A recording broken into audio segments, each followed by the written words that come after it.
Hello friends, मैं हूं आकाश और आप देख रहे हैं आकाश लेक्चर ऑनलाइन। दोस्तों, आज हम कक्षा 12वीं में रसायन शास्त्र प्रश्न बैंक में अध्याय 1 ठोस अवस्था पढ़ने वाले हैं। आप तो जानते हैं कि जो पूरा पेपर है वो प्रश्न बैंक से आने वाला है। तो हम यहाँ पर विकल्प देखेंगे। पहला क्वेश्चन आपके सामने है, सीजियम क्लोराइड CaCl में यदि सीजियम आयन की समन्वय संख्या 8 है तो क्लोराइड आयन Cl- की समन्वय संख्या होगी। तो आपको इसमें बताना है 8, 4, 6, 12। तो देखिए, जैसे हम CaCl की जो समन्वय संख्या निकालते हैं तो सबसे पहले हमें एक घन की जरूरत पड़ती है। तो हमने यहाँ पर एक घन बनाया है और केंद्र पर हमने CS रख दिया। केंद्र पे हमने क्या रख दिया? CS रख दिया और कोने पर हमने Cl रखे हैं। तो देखो, मैं आपको बता दूं कि यहाँ पे जो कोने हैं, कोने कितने होते हैं? 8 होते हैं। CS ये है, केंद्र पर है। अब इस CS को 8 लोग घेरे हुए, 1, 2, 3, 4, 5, 6, 7 और 8 लोग एक CS को घेरे हुए हैं। तो समन्वय संख्या क्या बोलता है कि कोई परमाणु अपने जितने पड़ोसी परमाणु से घिरा होता है वह उसकी समन्वय संख्या होती है। तो यहाँ पर CS की समन्वय संख्या 8 हो जाएगी, जैसा कि क्वेश्चन में लिखा है। मैंने आपको सामने प्रूफ भी कर दिया कि जो CS की समन्वय संख्या वो कितनी है? 8 है। अब इसमें पूछा है कि Cl- की समन्वय संख्या क्या होगी। तो कोई सा भी आप पॉइंट कर लीजिए, चाहे इस Cl को देख लीजिए, कोई से भी Cl को देख लीजिएगा, जब इससे घन बनेंगे तो ये सेंटर में आ जाएगा। ठीक है, तो इसकी जो समन्वय संख्या है 8 हो जाएगी। 8 लोग इसको घेर लेंगे। ठीक है, तो इसकी समन्वय संख्या 8 हो जाएगी। ठीक है, तो बढ़ते हैं नेक्स्ट क्वेश्चन पर। अब हम विकल्प नंबर दूसरा देखेंगे। षटकोणीय क्रिस्टल का उदाहरण है। तो आपको बता दें, हीरा, ग्रेफाइट, नमक, पानी, 4 ऑप्शन आपके पास होंगे। आपको सही ऑप्शन पर टिक करना है।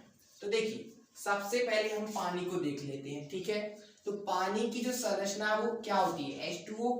सूत्र क्या होता है? H2O होता है। अगर आप संकर निकालना जानते होंगे तो इसमें क्या है, इसकी जो आकृति होती है वो कैसी होती है? V से होती है। कैसी आकृति होती है? V से। कंफर्म। अगर हम नमक की बात करें तो ये NaCl है। ओके, लेकिन और हीरा की बात करें तो हीरा क्या है? कार्बन का अपर रूप है। एक कार्बन 4 कार्बन से जुड़ा होता है, फिर वही कार्बन फिर 4 कार्बन से जुड़ा होता है, फिर वही कार्बन फिर 4 कार्बन से जुड़ा होता है। ये क्या है? कार्बन का अपर रूप है हीरा।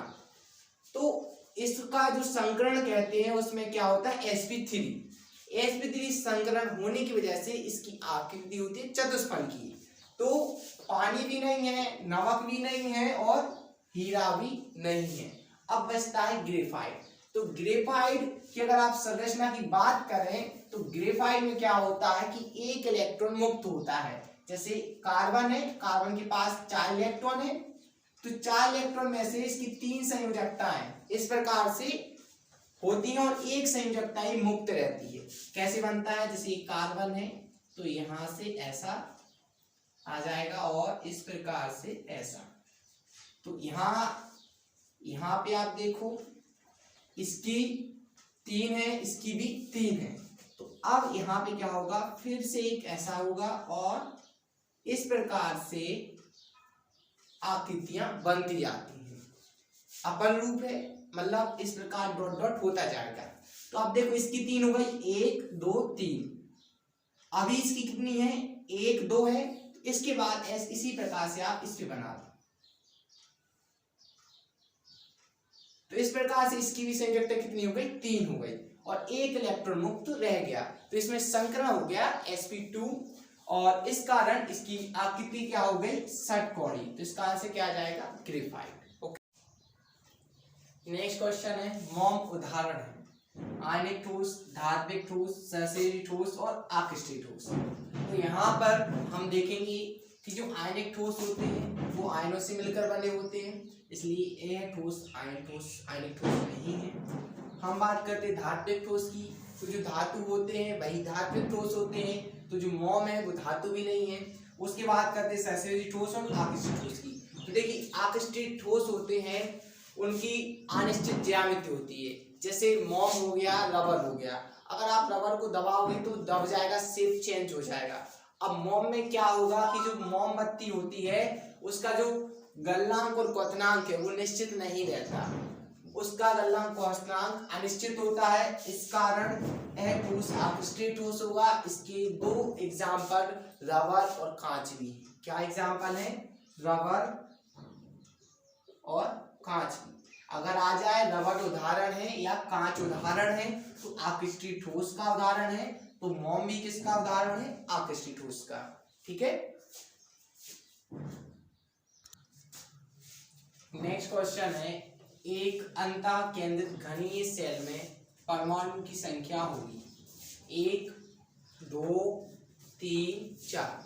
तो देखिए जो घनीय सेल है, आपको सबसे पहले एक घन बना के बता देते हैं हम आपको। तो ये हमने क्या बना लिया? घन बना लिया। ठीक है। अब यहाँ पर आप देख रहे होंगे कि जो कितने कोने हैं? 8 कोने। कितने कोने हैं? 8। यहाँ पर 8 कोने हैं और एक कोने का योगदान 1/8 होता है। देखिए अगर मैं आपको बताऊं तो वीडियो ज्यादा लंबी हो जाएगी। जो कोना है, कोई एक कोना, उसका योगदान 1/8 होता है। कितना होता है? 1/8। या आप ये समझ लीजिए जो आपका एक घर है, जो घर का एक पिलर है ना, पिलर, उसका योगदान पूरे घर में 1/8 होता है और 8 कोने हैं। ठीक है।